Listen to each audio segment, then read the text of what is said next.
Saya ingin mengusulkan hari ini kita angkat bahwa narkoba bukan lagi sekedar apa yang disampaikan, tapi narkoba sudah menjadi bahaya laten narkoba. Karena kalau dia narkoba kena, dua saja ujungnya. Kalau tak meninggal, ya gila. Saya ingin menyebutnya itu, ayo jaga kampung kita dari ancaman bahaya laten narkoba. Nah, oleh karena itu jangan tanggung Pak Kapolri, kita lakukan, kita kejar tadi jaringan itu dengan menutup titik-titik di depan, dan dir-dir narkoba kita, satker-satker narkoba kita hadir di sana. Para pelaku saya kira kalau ini sudah sempat sekali kemudian dua kali tertangkap, saya perintahkan kepada seluruh jajaran untuk melakukan tindakan tegas sehingga kemudian pelaku-pelaku ini betul-betul bisa jerah. Namun di sisi lain bagaimana menyelamatkan masyarakat kita dari dampak narkoba. Terima kasih Pak. Pagi ini saya siapkan betul Pak Kapolri. Dari apa yang disampaikan, evaluasi 2022 dan masuk ke 2023, saya ingin di 2022 dulu. Pertama, faktanya kita punya KUHP baru. Tentu ini menjadi catatan kita untuk persiapan 3 tahun ke depan. Kedua, kita masih tetap mengingat betul konsep presisi dan 8 komitmen Kapolri yang ingin mewujudkan Polri sebagai institusi yang prediktif, responsibilitas, transformasi, dan berkeadilan. Dan terakhir, hari ini disampaikan tahun 2023 kita fokus pada 7 program untuk ekonomi nasional. Saya setuju. Nah, kaitan dengan itu, sebelum ke 2023, khusus 2022 ini, kita tertarik untuk mendalami dan terima kasih sudah menggambarkan alur kasus narkoba. Ada banyak sekali halaman yang di dalam buku ini disampaikan, cukup banyak, dan bagaimana triangle dan kemudian jaringan-jaringan itu. Saya ingin ini kita konkretkan Pak Kapolri. Salah satu caranya adalah saya ingin mengusulkan hari ini kita angkat bahwa narkoba bukan lagi sekedar apa yang disampaikan, tapi narkoba sudah menjadi bahaya laten narkoba. Karena kalau dia narkoba kena, dua saja ujungnya. Kalau tak meninggal, ya gila. Dan karena itu saya sepakat tadi, sangat serius, rehabilitasinya juga sudah disampaikan. Dan saya ingin menyebutnya itu, ayo jaga kampung kita dari ancaman bahaya laten narkoba. Nah, oleh karena itu, saya mohon agar di seluruh Indonesia, Pak Kapolri, polisi hadir di setiap pintu-pintu masuk yang tadi itu. Yang tadi itu.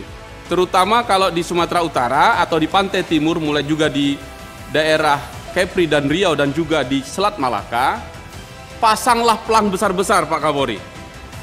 Pasang di situ, kita buat, ayo jaga kampung kita dari ancaman bahaya laten narkoba. Lalu sebutkan di situ, desa ini berada dalam pantauan 24 jam dir narkoba.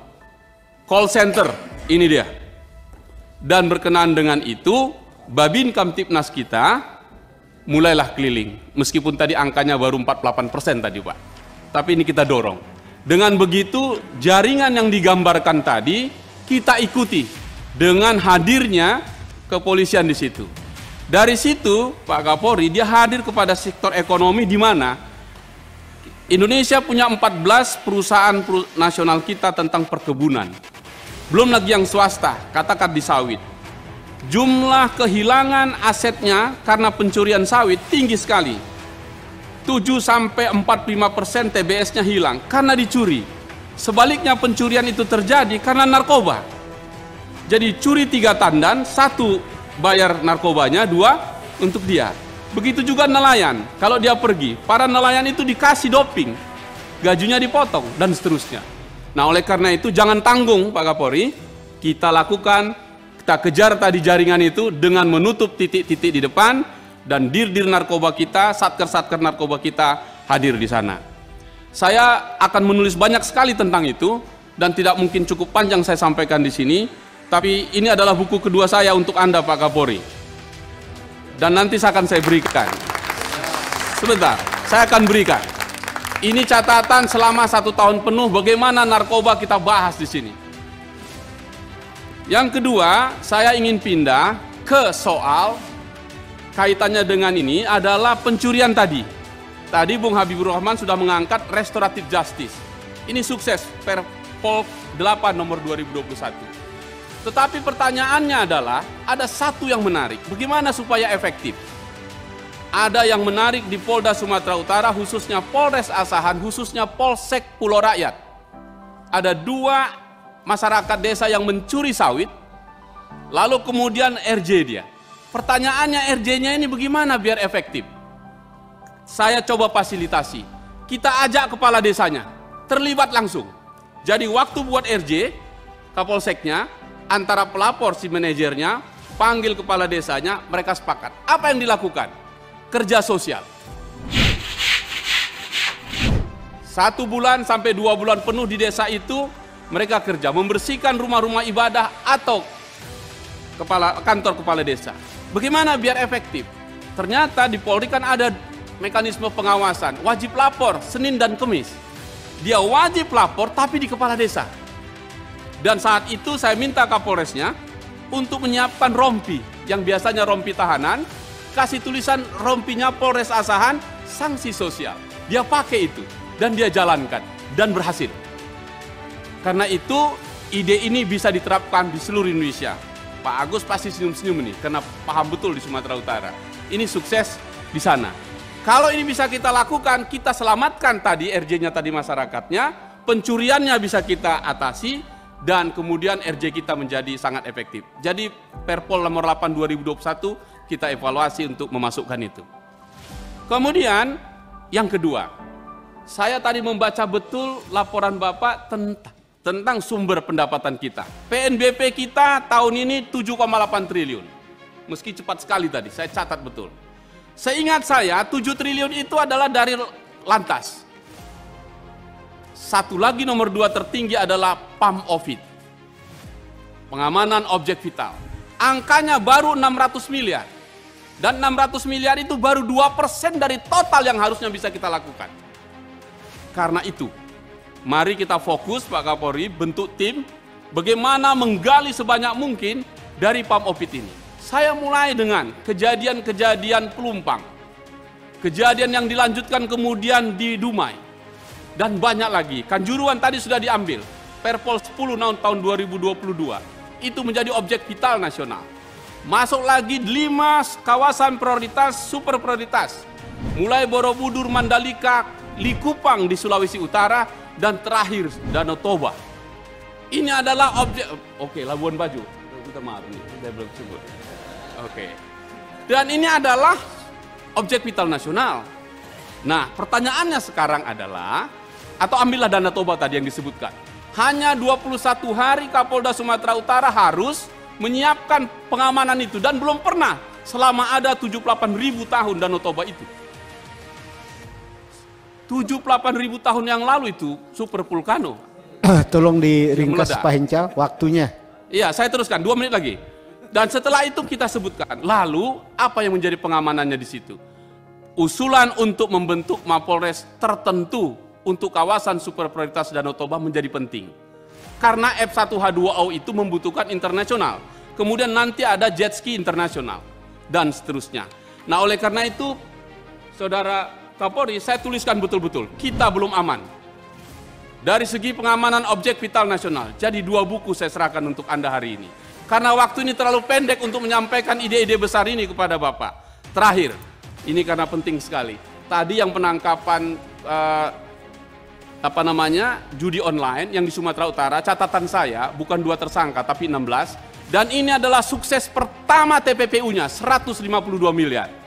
Saya kira ini perlu penghargaan untuk Sumatera Utara itu. Oleh karena itu pimpinan, saya mohon izin, waktu ini terlalu singkat buat saya menyampaikan gagasan besar untuk Pak Kapolri. Salam presisi untuk Anda. Terima kasih.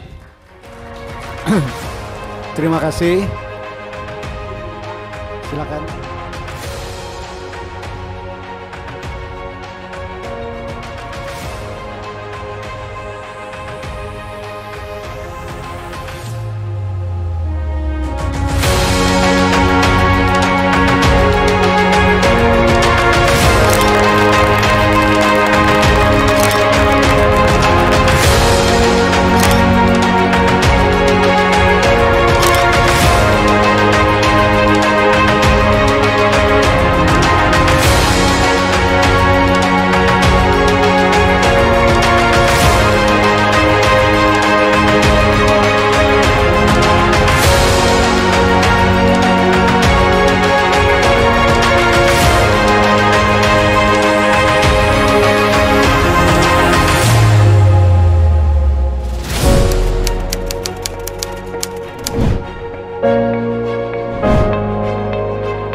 Kemudian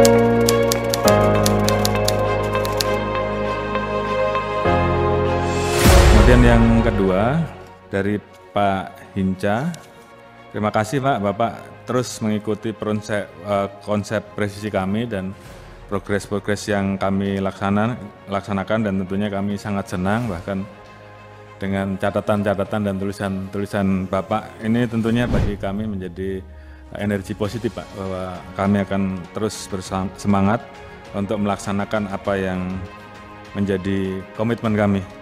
Kemudian terkait dengan masalah narkoba menjadi hal yang serius, dan bahkan beliau tadi sampaikan ini kita gelurakan menjadi bahaya laten narkoba. Saya kira ini juga kami akan bekerja sama dengan rekan-rekan di PNN dan pemerintah daerah, utamanya selain penegakan hukum, upaya pencegahan dengan memberikan perhatian terhadap jalur-jalur, apalagi memang di daerah-daerah ini memang kita juga sangat prihatin Pak terkait dengan masalah penggunaan narkoba. Oleh karena itu bagaimana agar peran Polri seluruhnya, tidak hanya jajaran narkoba, untuk kemudian betul-betul bisa turut serta.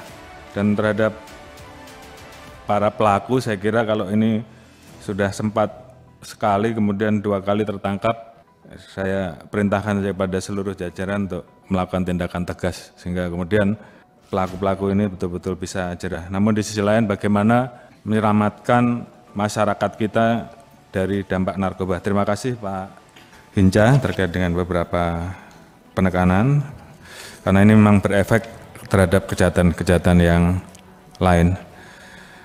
Kemudian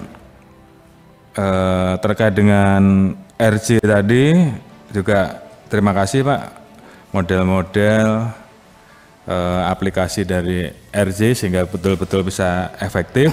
Ini nanti akan kami adopt Pak, apabila memang ini nanti oleh tim kita lihat bagus, tentunya akan kita jadikan role model bagi tempat-tempat lain.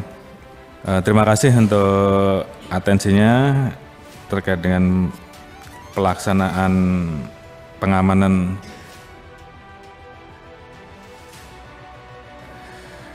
ini. Tadi beliau sampaikan terkait dengan bagaimana meningkatkan PMBP dari pengamanan objek vital. Polri sendiri tentunya kami mempersiapkan rencana pengamanan di objek-objek vital, objek-objek yang kemudian menjadi kawasan-kawasan yang perlu perhatian, karena memang itu semuanya harus bisa berjalan sesuai dengan program dan kebijakan pemerintah, dan bagaimana dari situ kemudian ini juga menjadi salah satu sumber PNB. Terima kasih Pak, kami akan perhatikan.